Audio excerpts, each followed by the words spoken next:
So let's say you find an old Polaroid like this at a garage sale and you think it's quite interesting. This is a Polaroid Sun 640 or a Pentax ME Super. Hi everybody, my name is Jonas, and today this is going to be a brief yet thorough overview of film photography, intro to film photography. I have a few cameras here and some film. I have some notes too. And what I'm going to try to accomplish in this video is a best explanation I can on how to use a vintage SLR 35mm camera or a Polaroid. This is a Polaroid 640, I think I said that before. This is a vintage camera. They don't make them anymore. They still make new ones like this that take a certain kind of film, but we're going to focus on this. This is a late 80s Pentax ME Super. And let's say you find one of these at a garage sale, antique store, something like that, and you have no idea how to use it. For starters, a lot of these vintage SLR cameras take a battery. Let me get a battery for you and I'll show you. A lot of these old cameras, they take these. This is a LR44, or also known in the Duracell or Energizer world as a 357. A lot of these cameras only take one of these. Don't pay full price for them. Go to a dollar store and they sell these for like literally $1 for a pack of 2. Sunbeam ones, they're just as good. Actually, the camera says the alternatives are right there. 357, 303, same thing. A lot of the times they go on the bottom right here. This has been damaged, but it's been fixed. It'll look like that when it's not broken. Take that off, unscrew it, and you put one in, and your film advance will completely work. If you have a dead battery, a lot of the times in certain cameras, your film advance would only get stuck right about there. It's just a safety feature. I don't know. This camera can actually work without batteries at a certain shutter speed. We'll get into that. The batteries come in the film. So you pop it open. I'll show you. There's a button right there. On these old ones, they're roughly the same. Pop it open. Polaroid 600 film only. Land film. Newer ones take I-type and they just slide in there like a cassette. Make sure your rollers are clean and stuff like that. You can use paper towel. This one can mount on a tripod, but the packs of film have the battery in it. So if you open this up, I don't have film with me today, but I've got film for that. You'll hear like a pinning, zinging noise, like a zzz, when they turn on. A lot of the times the batteries in those film packages last a very long time. And it may be empty of film, but the battery may still work. You can fire a flash. So let's just go over the anatomy of a film camera real quick. Obviously that's the lens. That's the shutter button. This is your film advance. So shutter button, film advance. This one does the shutter speed right there through the buttons. This is your film release button. That's your battery compartment. There is your eyepiece. You can see through it. This is your, right there. I don't know if you can see it. That is your ISO setting. We'll get into that. This camera has kind of an automatic shutter speed feature. And then this is your aperture ring.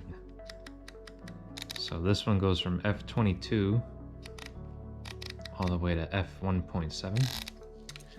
This is your door, I guess you can call it a film door release.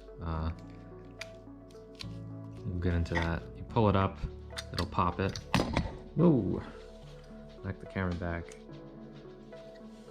Push it down, and that's the inside of the camera. I'll show you how to roll the film. Would go in there. Close that up. And this also opens the camera door. Well, it opens the camera door, and if you have a roll of film in there, there's a little button. That's the film rewind button. And if you look on top of here, there's a clockwise arrow. And that's also the film rewind. So that has two features. This has kind of like a, I won't go too technical into this, but this has a secondary exposure setting on this camera. And this is, that lever right there is a timer, so you can get in the picture.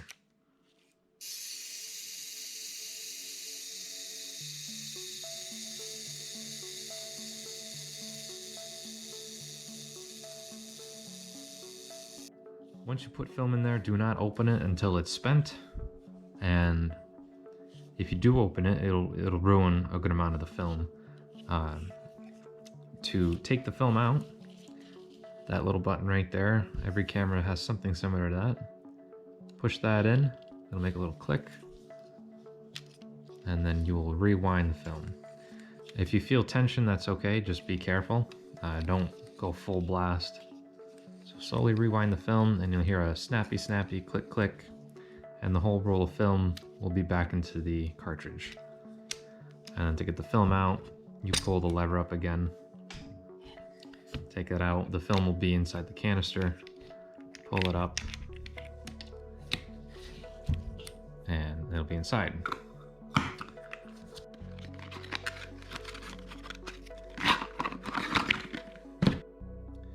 So this is Fujifilm, regular normal film. So open up the canister, put your film. There's your film. So the nub goes down. So place the film in there. Pull up on the camera back release, close it down. There's two little nubs that'll fit inside. Make sure that's down all the way before you start pulling the film. See, it's up a little bit. Alright, now that's down. Close it.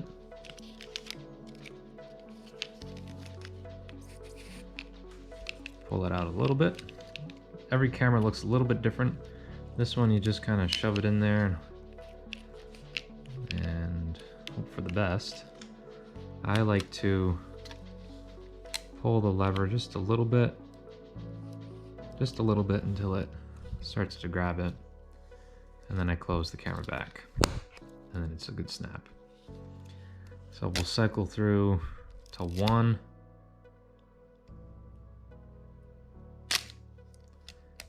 And then, ooh, that's actually slipping.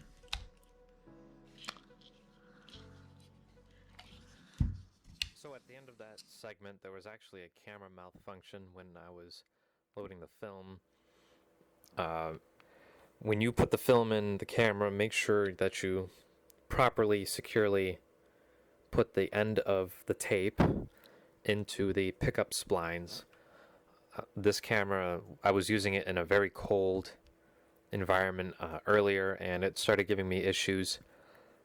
So when you do that and you cycle it the first time with the film advance, just make sure that it's actually pulling the film even before you close it. So make sure it's not going to pop out like it did. I think there's actually something wrong with this camera.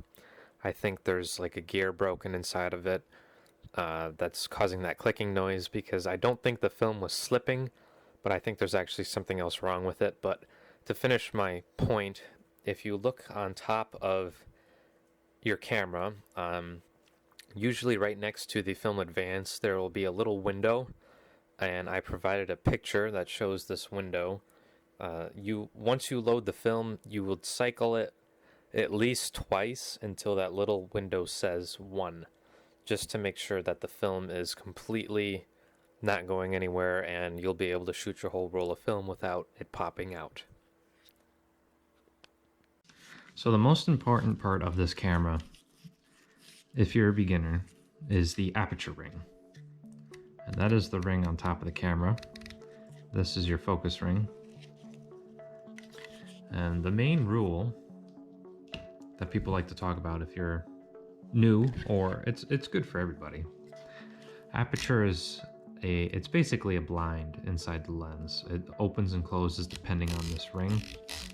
So f/22, which is on my list right here, we'll look at it. f/22 on the camera, which is this right here, 22. That's its smallest, least amount of light coming in. It's the most closed it can be without it being closed, the inside of the lens. So the higher the number, the least amount of light comes in, and the lower the number, like f1.7, the most amount of light comes in. It's about yay big, so wide open. So f/22 is really small, f7, 1.7 is wide open. So going back to my notes, focus in on a, something you want to take a picture of. For examples, f/22 is, for an example, let's say you're outside and it's very bright and it's very snowy. That'll let in a very little amount of light, and developing on what shutter speed you choose. Some cameras will tell you, this one can, but I'll explain that. So f/22, bright snow. f/16, bright sun, so normal sun, maybe like a beach. f/11 is partial sun, shade.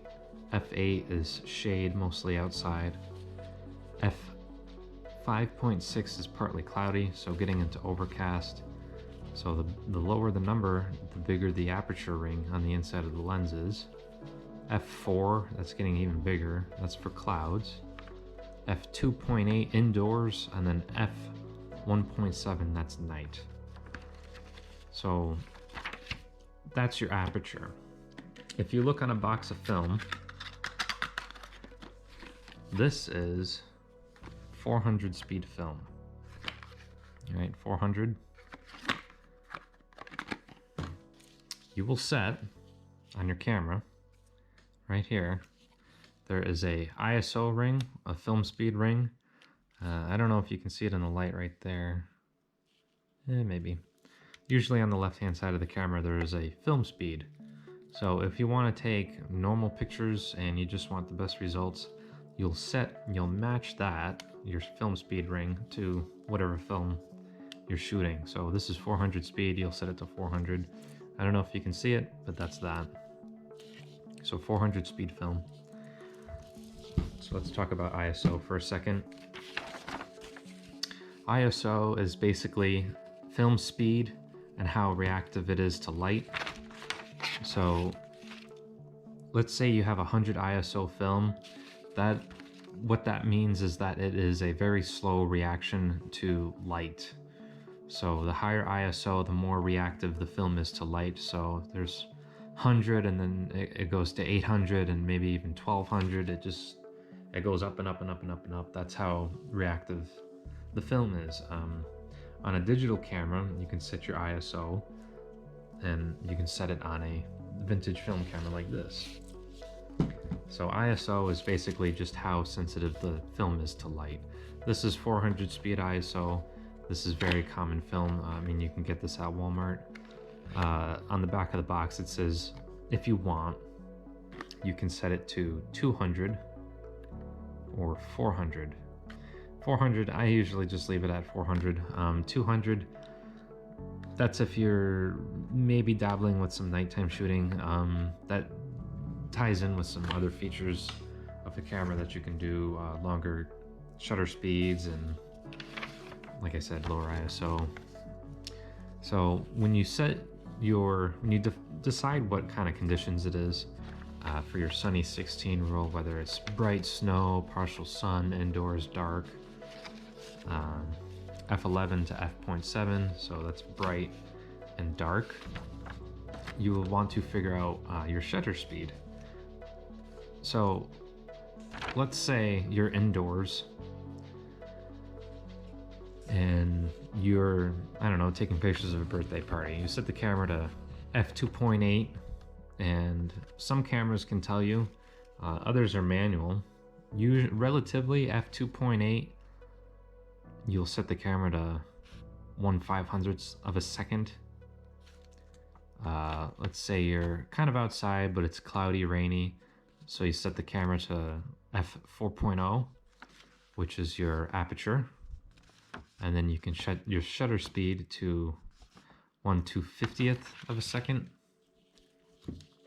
This camera, I don't know, let's see if you can see that. I don't know, let's see. So this camera, I'm actually shocked I can do this. So we're indoors, right? We're indoors. It's kind of dark, so let's set it to 4. Let's set it to 4. You push the button down. Some cameras have a manual shutter speed. This one is an automatic, so there is a sensor on the front of the camera somewhere, maybe inside the lens, that'll tell you relatively what shutter speed to set it to. So let's see here. There's buttons.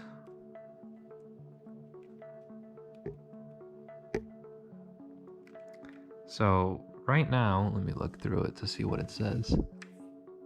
Right now it says we're underexposed. So I don't know if you can make out the inside of that, but underexposed. So let's set it to f1.7. We'll put it down. What is that? Overexposed, but the numbers on the side, there's buttons on the camera that show you, see right there, I don't know if you can see it, but that's perfect settings for this, if it was in focus and everything.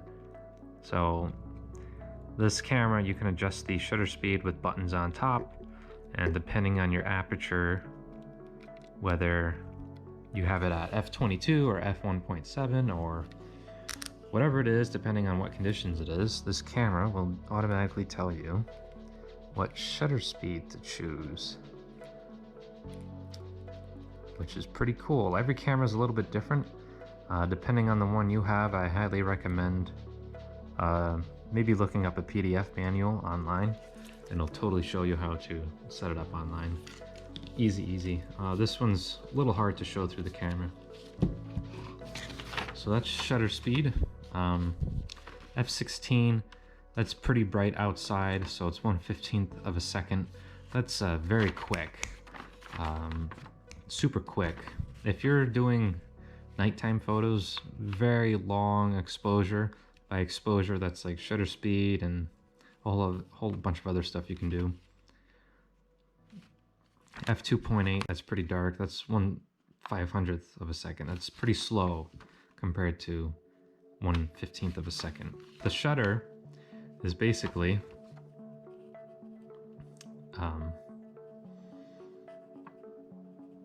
a mirror, basically, inside the camera that allows a certain amount of light to come in. So let's show that to you real quick. If you're beginning on a camera, it's recommended that you find one with like a relatively around a 50mm lens. That's good for about everything. So take it off. There's a button, depending on what kind of camera you have, there's usually little buttons that you push down and you can unscrew the lens. So inside, I don't know if you can see that.